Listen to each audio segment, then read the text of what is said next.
Welcome to love and friendship. May they go together. I have some close friends, and they've been married for many years. They call each other BFF, best friends forever. And speaking of a friend, we might be getting there. You know, you get used to somebody. I know. You don't decide to be a friend. It's, who were the guys? Was it William F. Buckley and Gore Vidal, I believe? Who Yes. for years and years were sparring partners Yes. on television. And there's a documentary about them called Best of Enemies. Oh my, that's different, yes. Best of Enemies, because but they had our relationship is not adversarial in any way, and sometimes we are sparring partners. We are, yes. Philosophically. And you can be, by the way, I'm Michael Koran, and this is Will Kurtz, and welcome again to Love and Friendship. Right, it could be that there's a famous epic, the first epic in the West, Gilgamesh, I don't know if you're familiar with it. Yeah. And this king liked to make love to everybody and have everybody build great buildings for him. You know, what else is new? Right. And the gods, if you remember, made a primal man, Enkidu, who loved animals and lived in the wilderness. Enkidu was being groomed to eventually teach the great king to get back to his original nature. However, the great king had a plan. They sent beautiful goddesses to Enkidu to civilize him. And after they made love to him for 7 days straight, the animals stayed away from him. He had a human smell. And then when they fought, primal man and civilized king won. But they started the bromance. Yes, the bromance. Just because of that strong battle between them. Now, you brought up the word bromance, and I think that segues really nicely into, you sent me an email, and I kind of very quickly glanced at it, and I'd like to go ahead and, if I may, go ahead and put it on the screen. Yes, so you sent me an email. And I have to press, you're great at this, I press... Go ahead and press input 5 there, Mac Mini, on the right, right there. And then let's go ahead and press, let's do a star wipe. Let's press star, check out what happens. Whoa! So you sent me an email, and this is New Weirds. New Weirds.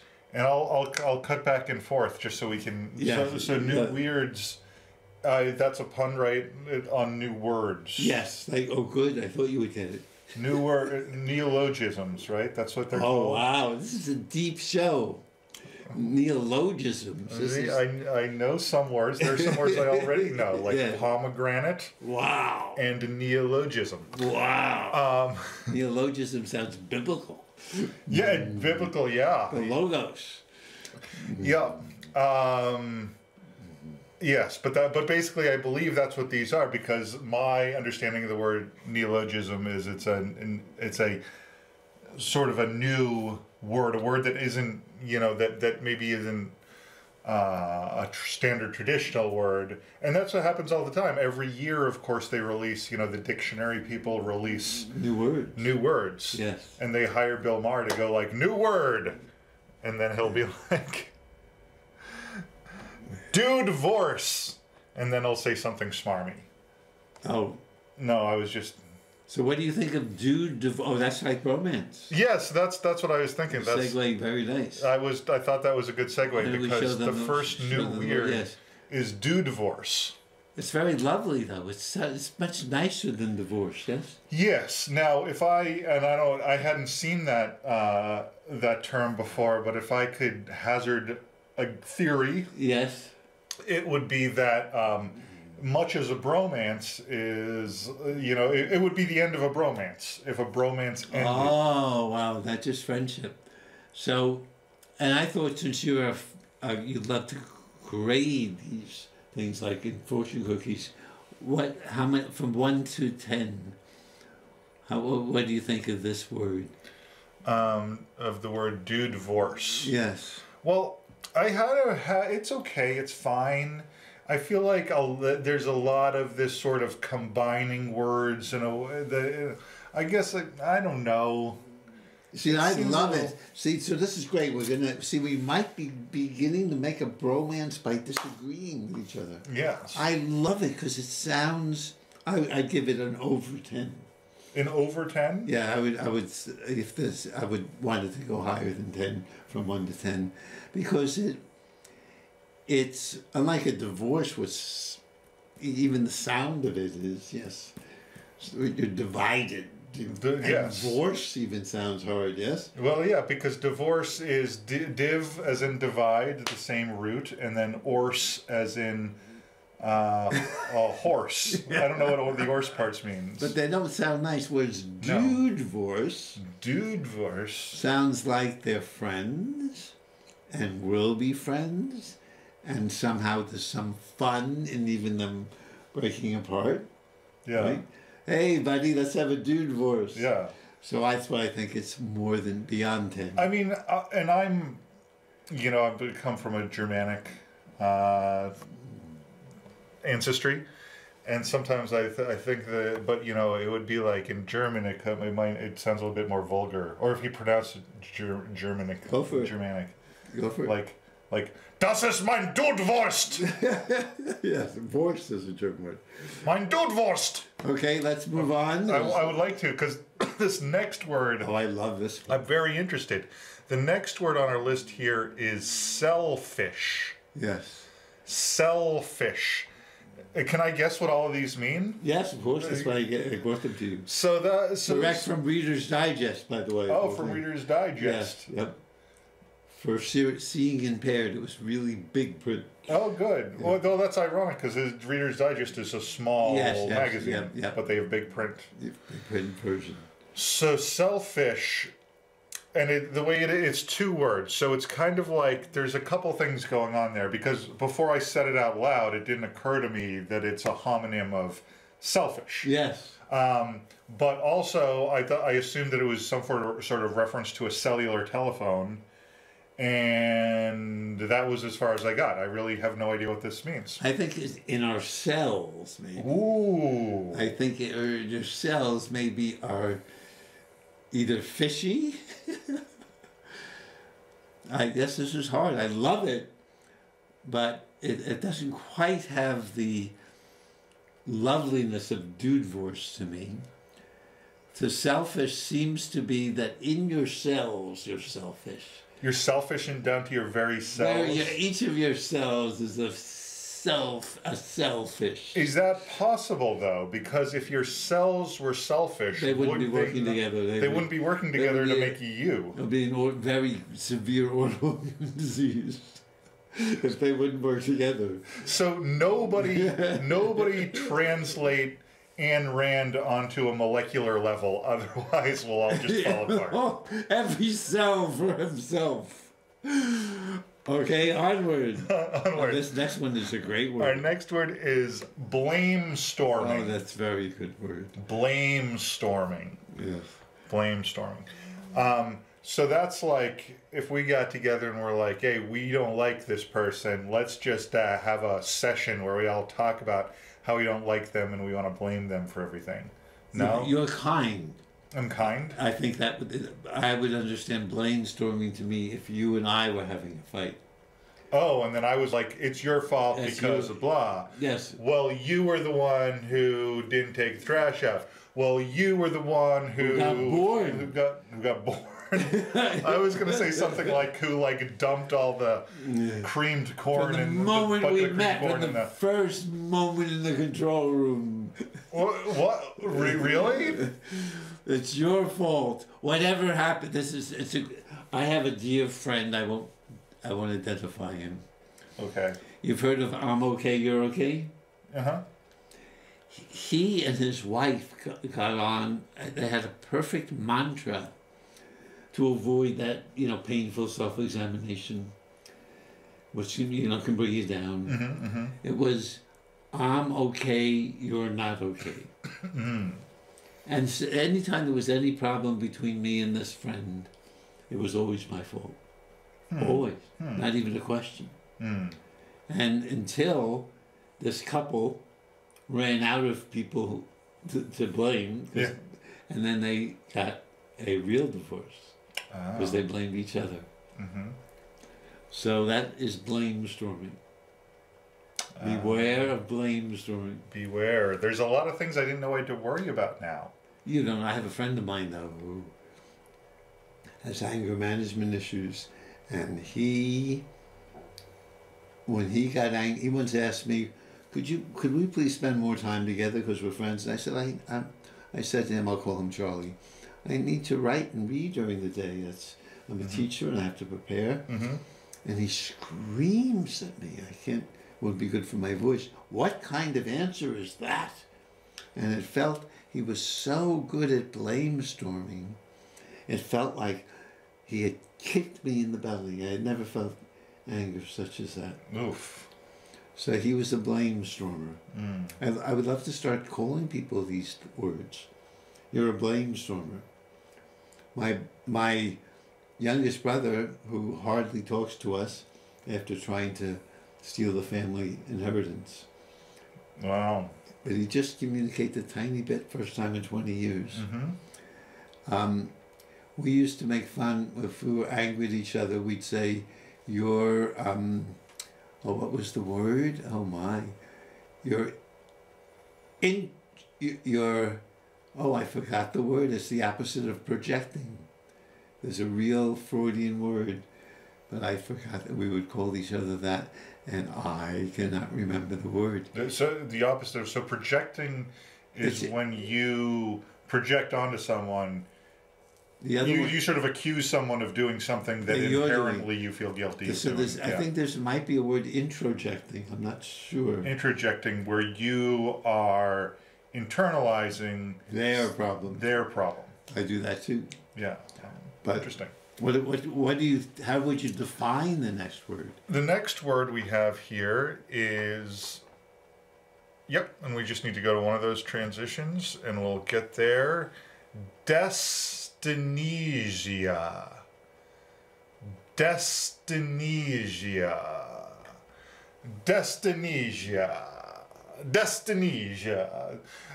There's a few things running through my head. Like, first of all, it sounds like a fake island that is the destination of the characters in a Marx Brothers movie. Oh my! And they're on like they're on song. We're marching to Dyskinesia. Yeah, and then Groucho would do some asides about like the whatever about what happens in Dyskinesia.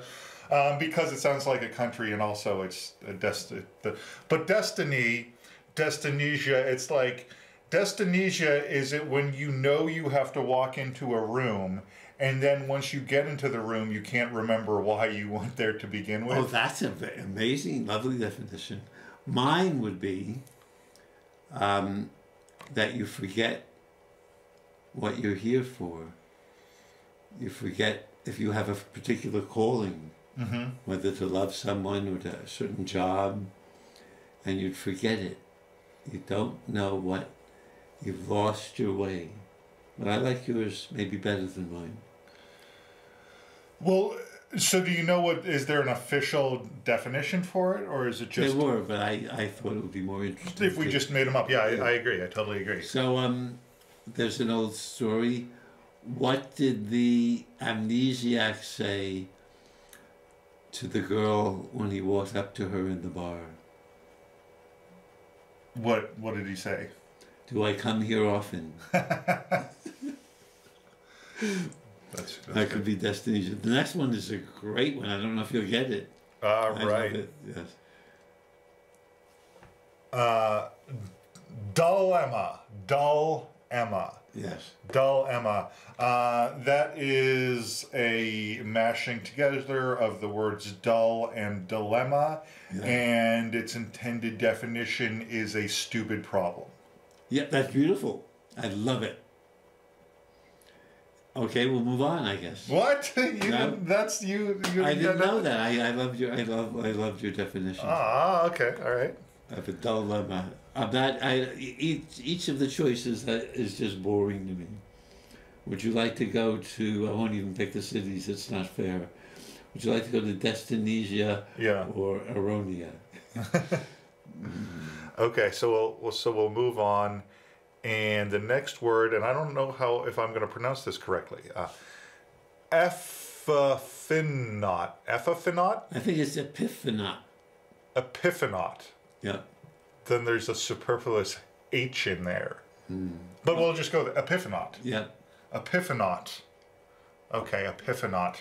What does Epiphanot mean? I don't know. I think it comes from epiphany. Yes. Epiphany means that just something divine is. It could be in a sunflower for Van Gogh, or a moment when a little girl smiles at you. So that's an epiphany. It's just wow. Yes. So an epiphanot is maybe a person who never has epiphanies. I would think that epiphanot is, you know how sometimes you think you have an epiphany and then it turns out that it's just not really oh good? yes, I had a dear roommate who just couldn't stand that I was learning something new every day. Yeah. No, not another epiphanot. But sometimes don't you think you have like a really great idea and you're like really in that zone where you're like, this is brilliant, and then Story of my life. upon further reflection you're like, Yes. that was actually very puerile and didn't even make sense. Books I wrote. We'll leave it at that. Okay. So I might be guilty of being an epiphanot, and no, I just, how did you put it? You think it's an epiphany, but it's really an epiphanot. Yes. Yes, I wasn't discerning enough. Now maybe I can say, is this an epiphany or an epiphanot? Epiphany or epiphanot? That is the question. I like it. So tell me when we can come back to these. Yeah. And we could maybe, now that we've warmed up with the audience, we only have another 10 minutes. Yes. Maybe we can look at a poem. Sure. Well, you tell me. Let's see. I'll go back to my inbox, and we have 3 limericks for TV. We have "Call Me by My True Names." Let's try that one. You haven't seen that yet. My True Names. Okay, and this is by Thich Nhat Han. Thich Nhat Han. He's a great meditation teacher, and we just go to cut, right? We can just go to cut. Oh, we cut and then cut again. But let's cut one more time. All right. "Call Me by My True Names" by Thich Nhat Han. Do not say that I'll depart tomorrow, because even today I still arrive. Look deeply, I arrive in every second, to be a bud on a spring branch. To a tiny bird with wings. To be a tiny bird. To be a tiny bird with wings still fragile. Learning to sing in my new nest. To be a caterpillar in the heart of a flower. To be a jewel hiding itself in a stone. I still arrive in order to laugh and to cry. In order to fear and to hope. The rhythm of my heart is the birth and death of all that are alive. I am the mayfly metamorphosing on the surface of the river. I am the bird which, when spring comes, arrives in time to eat the mayfly. I am the frog swimming happily in the clear pond, and I am also the grass snake who, approaching in silence, feeds itself on the frog. There's a little more, yes. I don't think I have any more. That's as far as I can go. Oh, is that it? That's it. Oh, I didn't do good. I didn't do good. They won't be able to see it, but you can read it. Wow. Oh, so there is more. So okay, so I'm going to cut back to us now. Oh well, there's lots more, right? This is I am the child in Uganda. All skin and bones, my legs as thin as bamboo sticks, and I am the arms merchant selling deadly weapons to Uganda. I am the 12-year-old girl refugee in a small boat who throws herself into the ocean after being raped by a sea pirate. And I am the pirate My heart not yet capable of seeing and loving. Well, you can see it feels so different not being able to share the words with you. It does. I think we're going to stop because I made a mistake. Okay. Let's just look at the first stanza. Well, you see, when we get to because here's where it kind of started. I think it's good that we stopped here because I felt really in tune with the first part of this poem. Yeah. In a kind of the whole circle of life way, and in that we are all part of this. I don't have a better way of putting it. This circle of life, maybe, where we are the branch, we are the bud, we are the tiny bird, we are the caterpillar who eats the mayfly, yes, etc. But then when it starts going into like, I am the 12-year-old girl who is raped by a sea pirate, and I am the pirate. I don't know if I'm comfortable with that part. Why? Because, there's all these things. I am the frog swimming happily in the clear pond, and I am also the grass snake who, approaching in silence, feeds itself on the frog. So that is something that's very natural. That is speaking to we are all one world, and in the world there are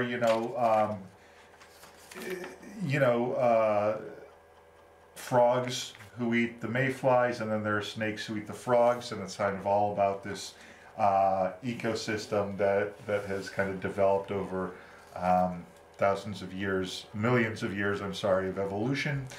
But when we get to something like I'm a 12-year-old girl being raped by a sea pirate, and I'm that pirate, that to me is not part of the natural world. That is not part of what I choose to believe as a natural extension of myself, I guess. I believe that the sort of circle of life, and when our bodies die, we become the dirt that grows the plants that are eaten by the cows that are eaten by our ancestors. That whole thing is what I get from the first part of it. But but something like raping a child, if you're a sea pirate or anyone, to me is an abomination. It's a bastardization of nature. It's an evil, and it's not something that I'm comfortable saying this is a part of me, even though I understand that it's an extension of what he's established in the first few stanzas. So you can identify with the brutality in nature. Yes. Because it's natural. Fish eat smaller fish, sure, and so on. Sure. But somehow you feel when we get to human beings, although you would, of course, being a student of human history, know that that's what's going on, right? Yes. White folks hate the yes. Now, why wouldn't you then, since you don't mind identifying with the frog and the mayfly, or the snake and the frog, why isn't that logically inconsistent? No, and I'll tell you why. Because everything that preceded that was someone doing something that is biologically inherent for their survival, right? I mean, if I kill a chicken and eat it, that's different from if I go and, just murder a random animal for no reason and just leave it there, right? Like there's a break from something that is, something that is violent, something that is, lethal to another being, but has the evolutionary and natural biological purpose of feeding yourself so you can survive. My cats used to catch mice or birds. Cats are psychopaths. Yeah, well, I rest my case. They would torture it for hours. Yeah. The poor mouse would try to die, and they wouldn't let him. No, they wouldn't let him die. They keep him alive to torture them. Cats are together vicious. And have a great time. These are nice pussy cats. Yes, nice pussy cats. Yeah, cats are psychos. Cats are Well, psychos. doesn't that defeat your whole argument? I don't think so. Why? Because you're saying it's natural, they're doing it to survive, but that's not quite survival for the cat. Okay, well, but if Mr. Thich Nhat Han had put in this poem, I am a mouse, bloody entrails hanging out, trying to die tortured by being tortured by a cat, and I am also that cat. Right. I probably would have taken issue with that as well. You would? Yeah. Because? I'm not a sadistic cat. Really? I don't know. I did kill a mouse once with a shoe. No, with a hunting knife. Oh, but you did it to survive or something. No, I did it because he took a crap in my bed, and he was So in you my were bed. angry. I think it's okay for me to kill mice if they're infesting my apartment, and because that's not cool. They don't pay rent. Stand your There's ground. a little bit of sadism I can feel. Oh yeah, sure, of course. I've got a little bit of sadism in me. Yeah. Yeah, I have a lot. I do. I work on it. It's kept me. It's made me a better man actually because I struggle against it so. But so you would identify with the cat then? No, because I didn't cause the mouse any harm. I think it's Death? I'm sorry, I meant to say suffering. I meant to say unnecessary suffering. What? It had to die, okay? Yeah. It had to die. Yes. It was, and look, I'm not the only one who's ever bought a mouse trap, right? Oh, but some people, I once called the people who make nice mouse traps. Well, we got to go. We'll pick this up in 3 minutes. Oh my! Time flies when 3 you're having minutes. fun.